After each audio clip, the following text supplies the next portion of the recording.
guys, it's Saturday. Welcome back to The Den. So this week on The Den, we're doing our Viewer's Choice Topic Week. So this week, I've decided I'm going to answer the question by Jimmy Fernandez, and that is, what's your opinion on long-distance relationships? So I figured I was probably the best one to answer this question, seeing as how I'm currently in a long-distance relationship, though we don't plan on keeping it long-distance for much longer. So before I get into my opinions on long-distance relationships, I'll just give you a little bit of backstory. Basically, we've known each other online for over a year now, and it started out just as friends. And honestly, I instantly had a crush on the guy. I liked him a lot, but I've been through long distance relationships in the past, and I decided that was not for me. So we remained as friends, and then this past summer, he decided that he wanted to come to Niagara for a visit. So I was genuinely excited about that idea. So when he came down, I did have a bunch of personal stuff that was going on that kind of distracted me from that a little bit. But the second that he was here, it made everything so much better. My one cat, who was 17 years old, had gotten hit and we had to get her put down. So I was really kind of distracted and a little bit upset about that. Ken came to see me the very next day. He was already in Niagara Falls, checking out the touristy area, checking out Buffalo, Niagara Falls, New York, Niagara Falls, Canada. So the morning after we had her put down, I got a message from Ken, hey, I'm coming to Canada, what's your address? So I was so excited about this. It kind of was the perfect distraction that I needed to take away from what I was feeling at that time. So from there, again, it was just friends. That's all that I had intended it to be. And when I met him, I knew that I wanted more than that. Something about him just made me want to see where the relationship would go, see if there was potential for a relationship, and see where it went. So it kind of changed my opinion on long-distance relationships quite a bit. So we had our visit. It was really great. I got to meet his dad. That was absolutely incredible.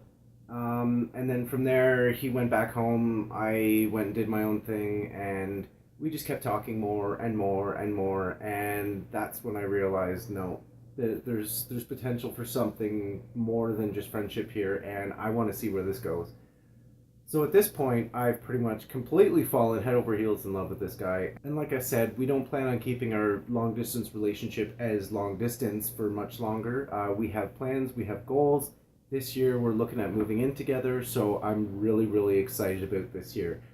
Now, as far as long distance relationships, they can be really difficult. There definitely has been times where it's been really, really tough on not just myself, but on Ken as well. The biggest thing that I've found with long distance relationships is they are a lot of work. So if you find the right person, it's definitely worth every little bit of effort and work that you put into it. It is a lot of work. So there's basically two golden rules that I've discovered that are incredibly necessary for a successful long distance relationship. Trust and communication. Now both of those pretty much go hand in hand. Communication, just making sure that you talk every day, are open with your feelings, that you explain how you're feeling, that there's never really any moments where you really conceal your emotions or hide how you're feeling. Naturally, I'm a guarded person, I'm a total introvert, so for me it was really difficult for me to be as open and honest as I have been. But this is a guy I can see spending the rest of my life with, so every little bit of openness, honesty, trust, communication, it's all there. It's something that you need to remain vigilant on and something that you need to work at every single day. So Ken and I have been officially dating for 5 months now, 5 months today, February 2nd. And it is absolutely incredible. I've never felt more connected with anybody than I do with him, and I've never felt such love and compassion and caring for anybody as I do with him. Obviously, family is a different thing altogether, but as far as personal relationships go, companions, lovers, I've never felt this way about anybody before in my life. So to me, it works. Before I met Ken, I hate using the word celibate, but that's basically what it was. I'd gone on dates, and I pretty much knew within the first few minutes whether it was going to work or not, whether it was somebody that I was interested in, and whether it was somebody I really wanted to see where the relationship was going. So I put that trust in myself that I knew what I wanted and what my heart wanted, and I just basically let that guide me. Now, a lot of patience and understanding is definitely required. I find if you put way too many expectations on people, you're going to be let down. Again, leading with openness and honesty and not putting those expectations on the other person will actually help the relationship quite a bit. Right from the get-go, we were both open and honest about what we wanted out of the relationship, what we were looking for, what our goals were, what we expected out of each other. He's not going to get here and be a completely different person. I know the man that I'm in a relationship with, and I know what to expect. So I made notes because, well, I thought this was going to be a lot easier to film, and in my mind I've run through this a few times, and yeah, sure, I know exactly what I want to say, but of course the second the camera's in front of me, I struggle. So, my notes here.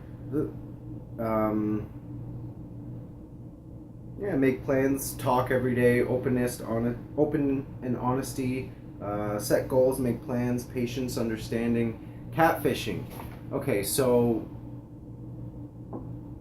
part of relationships, meeting somebody online, there is concern about catfishing.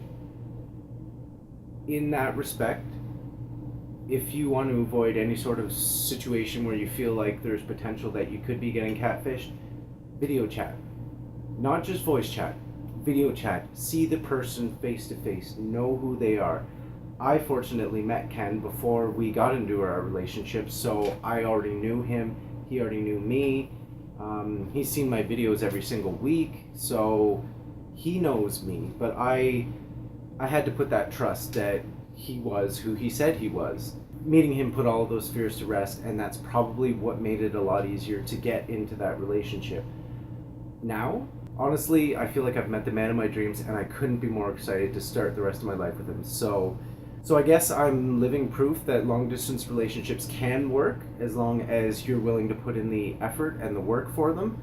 The communication is incredibly, incredibly important. You need to understand where they are emotionally, and they need to understand where you are emotionally. Again, it all comes back to being open and honest with one another, and that constant communication. I keep just saying the same things over again because that's basically all it is. That is what is necessary in a long distance relationship. I feel like there's more that I should be talking about, but I don't really know where else to go with this. Are any of you in a long distance relationship, or have any of you met your partner or your significant other through a long distance relationship? If so, how did it work out? Are you still in that long distance relationship, or have you taken the next step, moved in together? Let me know in the comments below. Alright, well that's it for this week, guys. Thanks again for watching. Remember to like, share, and subscribe. Have a great day. Take care.